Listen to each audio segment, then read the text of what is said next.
Hi అండి, బాగున్నారా? మరి అయితే బాగున్నాను. మీ వెల్విషర్ను మళ్ళీ మీ దగ్గరకు వచ్చాను. నాకు సమాజము భగవంతుడు మరొక పాఠశాలగా ఇచ్చాడు. పాఠశాలలో మీరందరు విద్యార్థులు అని అనుకుంటున్నారు. మరి నాకన్నా పెద్దవాళ్ళు అనేది భావించకండి. చిన్న పెద్ద ఎవరైనా ఏ ఉద్యోగమైనా న్యాయపరమైంది చేయొచ్చు. కాబట్టి నేను కూడా మీ ముందుకు వస్తున్నాను.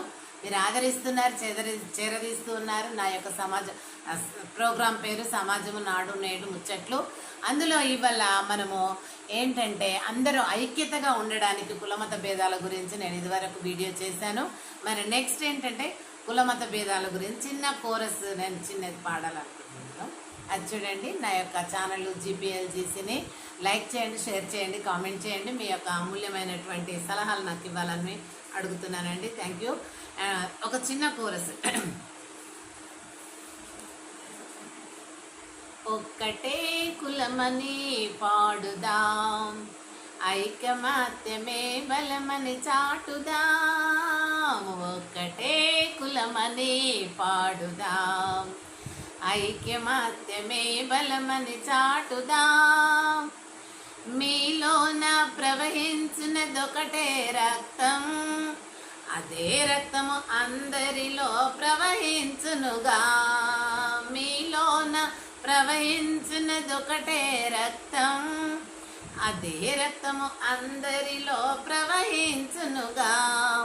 కులమత భేదాలు విడిచి కలిసి మెలిసి తిరుగుదాం, కులమత భేదాలు విడిచి కలిసి మెలిసి తిరుగుదాం.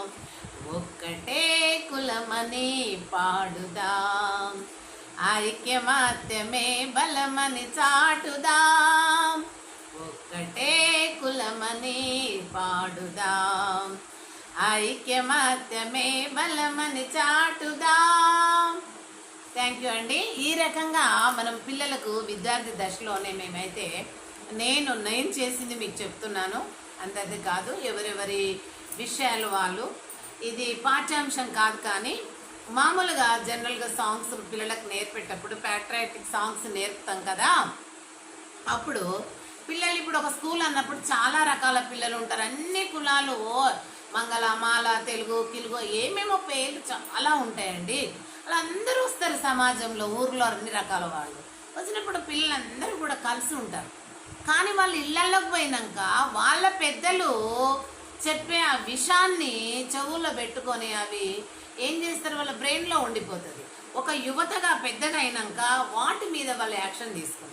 దానివల్ల దేశం అంతా నష్టపోతుంది. కాబట్టి పాట అంకితం చేస్తున్నాను.